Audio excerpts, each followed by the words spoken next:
여러분 안녕하십니까?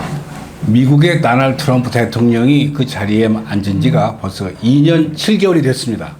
그리고 그는 내년 이제 2020년 11월에 재선거 다시 당선되느냐 안 하느냐 대통령選에 다시 나서는데요. 오늘 이 시간에는 과연 트럼프는 그동안 대통령 노릇을 제대로 했는지 한번 부문별로 나눠서 검증을 해보겠습니다. 도움 말씀 주시기 위해서 평론가 윤덕한 소장님 나오셨습니다. 안녕하십니까? 네, 반갑습니까? 제일 먼저 우리와 유관하기도 한 외교 안보 분야에 대한 평가 어떻게 보세요? 그의 업무 성적? 그 얘기 하기 전에요. 예. 그 트럼프한테 많이 따라다니는 네. 말을 한번 좀 그러시죠. 해보겠습니다. 그러시죠. 제일 따라다니는 말이 레이시스트, 인종차별주의자, 예. 섹시스트, 예. 성차별주의자, 예. 라이어, 예. 거짓말쟁이, 이그노런트, 예. 무식쟁이, 예. 그다음에 이레틱, 예. 변덕스러운, 예.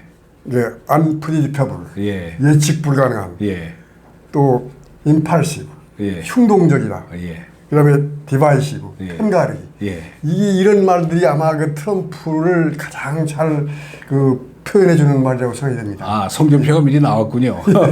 부분별로 좀 봐주시죠. 우선 국제관계. 국제관계요. 트럼프가 이 우방국 지도자들을 예. 뭐 메르켈이나 또는 트루도가 예. 캐나다의 트루도 예. 예. 이런 사람들한테는 굉장히 함부로 대해요. 아. 무시하고 모욕하고 때로는. 예. 예.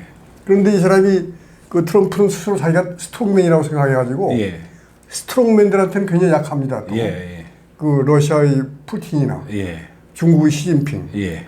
또는 북한의 김정은, 예. 뭐 심지어 필리핀이 두테르테한테까지도 이 강자들한테는 굉장히 또 예. 약한 모습을 보입니다. 북미 협상 때 이런 말까지 했어요. 예. 김정은이 만나서 30대 중반인 김정은이 앞에서 60대가 넘은 70대. 그 사람들이 차례짜서로 서가지고서 이렇게 하는 걸 보고서 트럼프가 뭐라 그러냐면 I hope my people do the same thing. 내 부하들도 그렇게 하기를 바란다 하면서 나중에 이제 농담이다 이렇게 했는데요. 앞에서 말했듯이 이레틱하고 충동적이고 이런 게 바로 이 사람이 대외 정책에서 그대로 나타납니다. 그럼 우리나라 문재인 대통령은 약해 보이니까 함부로 대하나요? 뭐 어떤 거예요? 근데 또 젠틀맨이라고 하면서 또 칭찬도 하지 않습니까? 예. 그다음에 또 하나 대외 정책에서 예. 트럼프가 이제 하나 좀 지적할 게 트럼프가 딜 메이커, 예. 그러니까 협상을 성공시키는 사람이 아니라 딜 브레이커다. 협상을 깨는 사람이라고 특기가 오르게 말이죠. 대표적인 게 이제 이란 핵협상 같은 겁니다. 이란 핵협상 그건 미국만이 아니라 영국, 독일, 프랑스 다 유럽 각국들이 다 참여해서 만드는 핵 합의를 트럼프가 일방적으로 깨버린 거예요. 이거야말로 딜 브레이커이죠. 그러니까. 그렇죠. 예. 근데 이제 좀 더 구체적으로 우리의 관심사는 북한 핵 문제를 지금까지 잘 처리해 왔느냐, 또 앞으로 어떻게 할 거냐, 그 점은 어떻습니까? 그러니까 북한 핵 문제에 접근하는 트럼프의 방식이 무슨 세계 평화를 위해서 또는 한반도의 평화를 위해서 이런 게 아니고 전임 대통령들이 하지 못한 일을 내가 한번 하겠다 이런 공명심 이런 것 때문에 하는 것 같은 게 보이거든요. 미국 지식층에서 미국 국민들 중에서 지식층에서도 트럼프를 신뢰하지 못하는 이유가 이 사람이 어떤 진지한 뜻을 가지고 접근하는 게 아니라 어떤 개인적인 공명심, 그다음에 준비도 안 된 상태에서 충동적으로 덤비는 이런 것 때문에 미국 지식층에서도 북미 협상을 바라보는 눈이 불신하는 게 바로 기재된 그런 게 깔려 있다고 봅니다. 그러니까 트럼프가 김정은이를 협상 테이블에 끌어들 때까지는 박수를 보낼만 했었죠. 근데 지금 지지부진하고 과연 이 협상이 어디로 가는 거냐? 그건 어떻게 보세요? 그러니까 지난번 하노이 때는 영변 플러스 알파를 미국에서 요구를 하고 이북에서는 그걸 받아들이지 않고 이제 그러는데 제가 이건 자신 있게 말씀드린 건 아니지만은 제가 보기에 어쨌거나 트럼프도 연말까지는 대선 앞두고 북미 협상에서 최고의 지금 외교 업적이라고 자랑하는 북미 협상에서 어떤 결론을 좀 어떤 성과를 내야 되지 않겠는가. 예. 또 이북도 현재 이 강력한 제재에서는 뭐 경제 발전을 도저히 이룰 수가 없으니까 영변 플러스 알파에 예. 미국에서 어느 정도 제재 완화 이쪽에서 좀 어떤 딜이 이루어지지 않을까 그렇게 전망을 한번 해봅니다. 근데 미국 국민들 또 우리도 마찬가지인데 김정은도 믿을 수 없는 사람이고 또 트럼프도 마찬가지거든요. 예. 그건 과연 이 사람들이 지금까지 해온 것이 무슨 쇼 아니냐. 아무 알맹이도 없이. 예. 그런 의구심이 아주 강한 거죠. 뭐 쇼는 아니라고 보고요. 예. 다만 이제 트럼프로서도 국내 여론이 있기 때문에 예. 어떤 좀 합의를 하고 싶어도 예. 좀 약간의 양보를 하고 싶어도 여론 때문에 할 수 없는 거고 뭐 또 김정은도 국내에 군부라는 게 있지 않습니까? 예. 그건 정말 힘들어서 개발하는 핵을 쉽게 내놓을 수는 없겠죠. 예. 국내 형편상으로. 근데 최근에 섭섭하게 트럼프는 이제 우리 한미연합훈련은 쓸데없는 짓이다. 돈만 들어간다. 뭐 이런 발언도 하고 또 북한이 쏘는 미사일이 미 본토에 안 오니까 상관없다. 뭐 이런 식으로 얘기를 해서 우리 한국 국민으로서 섭섭한 점이 크잖아요. 어떻습니까? 제가 그 북미 협상이 이루어진 큰 그 배경 중에 하나는 예. 이북이 그 2017년도에 예. 대륙간 탄도탄을 그 완성시킨 게 큰 역할을 했다고 봅니다. 아. 바로 미국 본토를 공격할 수 있는 히로시마 나가사키 그 폭탄 위력의 12배가 넘는 그런 수소폭탄을 장착해서 그걸 미국 본토를 공격할 수 있는 그런 대륙간 탄도탄을 완성했다는 것이 아마 제일 큰 그 미국이 그 적극적으로 협상에 나선 이유가 아니겠는가 그렇게 보고 있거든요. 네. 그죠? 근데 우리 전임 행정부하고 비교하면 어떨까요? 오바마 때는 별다른 그 진행이 없었죠. 오바마는 소위 말해서 전략적 인내라고 해가지고 예. 거의 방치를 했죠. 예. 방치했다가 이제 그 트럼프 들어와서 대륙간 탄도탄이 나오니까 그 다음부터는 아 이건 이렇게 해서는 안 되겠다 싶어가지고 이제 그 트럼프의 그 전임 대통령들이 못한 걸 한번 해보겠다는 건 어떤 공명심 이런 게 작용해가지고 이제 한 걸로 보입니다. 그 전임 대통령들이 못한 것이 또 다른 게 이제 바로 미중 무역 마찰, 예. 경제 전쟁. 예. 그 점도 사실은 오바마나 그 이전 조지 부시 때 미리 좀 했어야 되는 거 아닌가요? 그러니까 그 중국이 네. 미국에다가 무슨 뭐 신발을 판다든가 인형을 판다든가 예. 티셔츠를 판다든가 예. 이런 거 가지고서는 미국이 그동안 신경을 안 썼어요. 그런데 이제 하웨이 같은 그런 무선 통신 장비 최첨단 기술이 지금 그 에릭슨이나 과거 에릭손이나 또는 노키아가 점유하고 있던 이런 첨단 분야를 중국이 세계 시장에서 계속 점유를 확대하면서 미국까지 들어가고 유럽 각국에 들어가고 뭐 이렇게 하니까 그때부터 이제 긴장을 한 거죠. 이제 이건 뭐 그 G2라 해서 경쟁 관계에 있는데 야 이게 보통 경쟁 관계 아니다.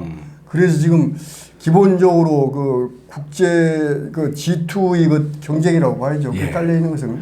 근데 트럼프의 업적이 있다면 그것은 미중 무역 마찰을 표면화시키거든. 이런 지적은 어떻게 보세요? 그게 아마 저 트럼프 개인의 역할보다도 예. 어떤 흐름이라고 봐야 될 겁니다. 어쩔 수 없는. 예.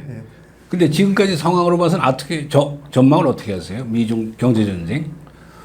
그건 뭐 다들 쉽게 끝나지 않으려고 보지 않습니까? 예. 지난번도 거의 그 합의까지 갔다가 예. 그 깨진 것이 그 미국이 요구하는 게 그 합의한 걸 이행하기 위해서 중국 국내법을 고치라는 거거든요. 예. 근데 중국으로서는 그건 주권에 관한 문제이기 때문에 그 쉽게 응할 수가 없겠죠. 예.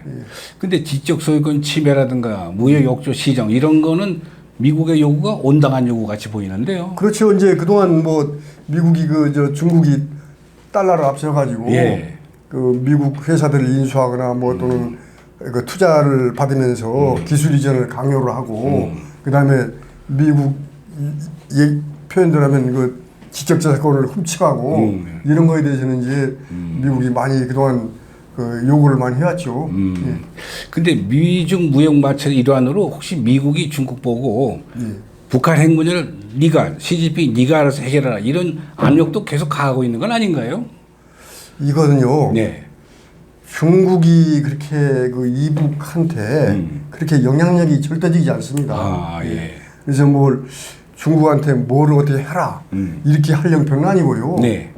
다만 이제 유엔 제재 같은 경우에 예. 중국도 반대하지 않고 예. 같이 따라주는 것 이 정도면 되지 무슨 그 북한한테 직접적인 압력을 행사해달라 이거는 아마 안 먹힐 겁니다. 다른 측면에서 보면 미국과 북한이 가까워지는 듯한 이 변화가 좀 있는데 그 점을 지켜보는 시진핑 내지 중국의 불쾌감은 어떻습니까? 그러니까 이제 길게 보는 사람들은 예. 혹시 김정은이가 예. 중국에 지금 너무 밀착돼 있어가지고 많이 경제적으로 그렇고 뭐 예. 많이 예속돼 있지 않습니까? 예. 그래서 그거를 벗어나기 위해서 그 미국하고 많이 가까워지지 않겠느냐 그런 예. 거에 대해서 중국이 좀 경계를 하지 않겠느냐 예. 뭐 그런 얘기도 있긴 있습니다. 아. 예. 근데 아시는데 76년에 이제 1월에 주을래가 죽고 9월인가 모 대통령이 죽는데 모 대통령의 그 가장 강력한 유훈이라고 유 씨가 어떤 경우에도 미군이 우리 중국의 국경선에 접해 있어서는 안 된다. 영향력이. 예. 그러니까 이거는 이제 북한이겠죠. 예. 북한이 미군의 영향력에 들어가면 안 된다. 예. 그건 아주 철저한 자기들의 원칙일 텐데요. 예. 네. 그러니까 6.25 때도 이제 그 중국이 직접 그 참전한 것이 예. 그 자기들 국경까지 와서 이제 이 전투가 벌어지는 바로 상황이 그거죠. 보니까 바로 그거죠. 예. 그 참전을 하게 된 거 아니겠습니까? 예, 예. 마찬가지로 뭐랄까 그 남북 통일이 돼도 예. 해서 자기들 국경에 바로 미국 영향력이 예. 오는 것은 중국으로서도 예. 굉장히 피하고 싶어 하겠죠. 예. 어쨌든 경제적 측면에서는 트럼프가 들어서 일단 지금까지는 한 50년 만에 실업률도 최저고 예. 아주 경제는 호황으로 현재는 가고 있지 않습니까? 그렇죠. 이제 2010년 그 대선 때 예. 트럼프 당선에 결정적으로 기여한 그 러스트벨트 지역 예, 예. 그쪽에서 오바마 때는 거의 제조업 분야에 대해서는 거의 포기를 했다고 예, 합니다. 뭐 미시간이라든가 이런 예. 데. 예, 예.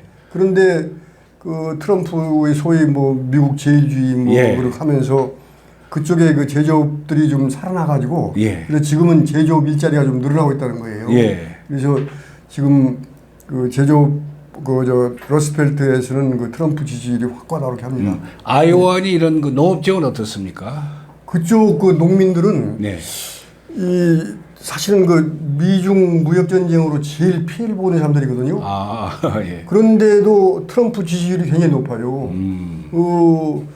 근데 그 배경은 뭐냐면 트럼프 이민 정책, 예, 예. 그다음에 인종 정책 이거에 대한 그 지지가 깔려 있어요. 근데 또 하나 그 아이러니한 게 예. 이 농촌 지역에서는 이민자 구경도 못 해요, 사실은. 아. 그런데도 불구하고 이민 정책 때문에 트럼프를 지지하는 겁니다. 이 농민들이. 잠재적으로 우리 일자리를 뺏어가지 않겠는가? 그건 뭐 네, 이제 그런 것도 있고 네. 이 소득 수준이나 교육 수준이 낮은 사람들이 예. 상당히 뭐랄까 국수주의적인 영향을 많이 받습니다. 그렇군요. 예. 예를 들면 그 동독 있지 않습니까? 예, 예. 그 동독 그 인구의 한 4분의 1이 예. 극우파라고 그래요. 그 메르켈의 이민을 받아들인 정책에 대해서 반대하고. 예, 예. 왜냐하면 사람들 좀 못 살거든요. 예, 예. 소득 수준이 떨어지거든요. 그럼 말씀이 나온 김에 이제 미 국내 정치 예를 들어서 총기 단속이라든가 예. 반 이민 정책 이런 걸 좀 짚어주시죠. 어떻습니까? 그 국내 정책에서요. 저는 예. 그 인사 문제를 한번 좀 짚고 싶어요. 인사. 예. 예. 그 잘 아시다시피 그 트럼프 사이 쿠시너 있지 예, 않습니까? 예, 예. 이 쿠시너가 이게 뉴욕 부동산 개발업자예요. 아, 네. 그 트럼프나 마찬가지로 예, 예. 공직 경험이 전혀 없는 사람입니다. 예. 근데 이 사람을 지금 백악관 선임 보좌관으로 임명해가지고 예. 그 중동 문제를 맥히고 있어요. 아주 중요한 중동 외교 문제를. 예. 뭐 이방카도 전혀 예. 쿠시너의 그 부인 예. 트럼프의 딸 이방카도 예. 공직 경험이라고는 일차 하나도 없는 사람인데 예. 백악관에 방을 만들어주고 예. 또 선임 보좌관으로 임명을 했어요. 근데 이 쿠시너 문제는 사실은 그 야당에서 그 민주당에서는 별로 공격을 안 하는데 예.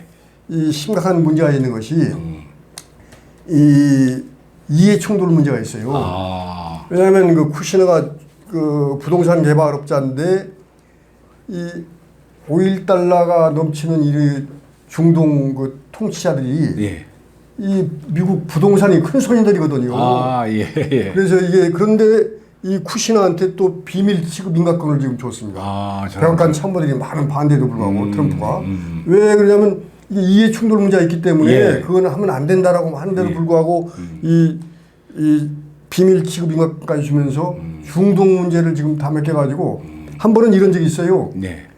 이 저 쿠시너가 그 워싱턴 레스토랑에서 그 멕시코 외무장관하고 식사를 하다가 예. 당시 국무장관 티ler슨한테 들키는 거예요. 마주쳐가지고. 그래서 멕시코 외무장관이 그냥 얼굴이 벌게져 당하고 있다고 그러는데 그 미국 그 국무장관도 모르게 예. 쿠시너가 그런 그 외국 외무장관을 만나고 그러는 겁니다.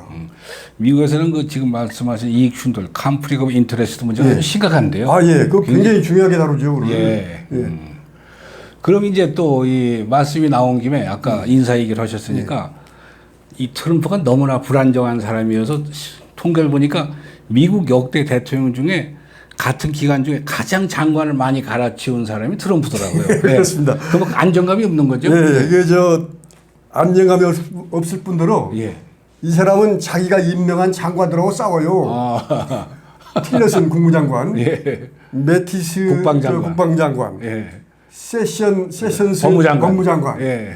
이 자기가 임명한 사람들과 싸워요. 예. 불화설 계속 끊이지 않고. 예. 그리고 이 사람들 그만두고 다들 그 돌아서 반 트럼프가 되죠. 예, 예. 예. 그 비판을 하고 그렇습니다. 뭐 멍청이니 뭐 바보 천치니 뭐니.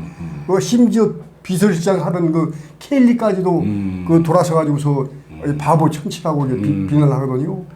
그러니까 2년 7개월 동안에 장관급만 11사람을 바꿨나 그래요. 예, 예. 전무하자 아마도 후무할 거예요. 그러니까 이제 안정감만 없을 뿐 아니라 예. 그러다 보니까 고위직 있는 사람들이 하고 싶은 직언을 안 하는 거죠. 자기도 잘릴지 그러니까 모르고. 직언을 해도 예. 이 사람이 금방 잊어버리고 아. 일주일 전에 한 역할을 너무나 또 쉽게 다음번 회의 때 바꿔버리는 거예요. 그래서 그 아까도 말한 그 변덕스럽고 예. 이 충동적이고 예, 예. 이런 것들이 그런 거를 억제하는 게 사실은 그 틸러슨 국무나 매티스 국방이나 또는 존 켈리 비서실장 이 사람들이 한 역할이라고 합니다. 아. 이런 그 충동적인 역할을 좀 제어하는 역할을 했다는 거예요. 미국은 아시다시피 이제 1차 대전이 끝난 1918년부터 100년 조금 넘게 세계 제1의 나라, 종주국 역할을 해오지 않습니까? 예. 그럼 세계 최고 지도자로서의 위상이 좀 있고 그만한 그 품위가 있어야 되는데 예.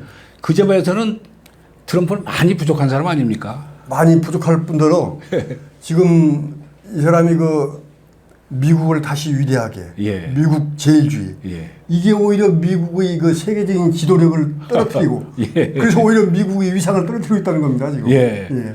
그러니까 이게 지금 우리 한국으로도 아주 섭섭한 대목이 많잖아요. 예. 그동안 발언을 보면은. 예. 근데 이것은 우리 외교의 부족이라고 나무랄 수 있는 대목이 안 될까요? 트럼프와의 공식 비공식 접촉을 통해. 그 우리 외교력이라는 게 한계가 있지 않습니까? 예. 트럼프 이 사람이 워낙 일방적이잖아요. 아, 그렇군요. 예. 그건 뭐 G2라고 그에도 그렇고 예. 심지어 일본 가서는 뭐 아베가 무슨 뭐 가이드 역할을 하고 말이죠. 예, 예. 그런 정도인데 우리가 어떻게 그걸 그 일방적인 사람을 어떻게 제어를 하겠습니까? 예. 네. 이 시간에는 윤덕한 소장을 모시고 2년 7개월 동안 과연 트럼프는 제대로 해왔는지 한번 알아봤습니다. 잠시 후에 그러면 그 트럼프가 내년 대선에서 다시 승리할 수 있는지 재선 가능성 진단해 보겠습니다. 감사합니다.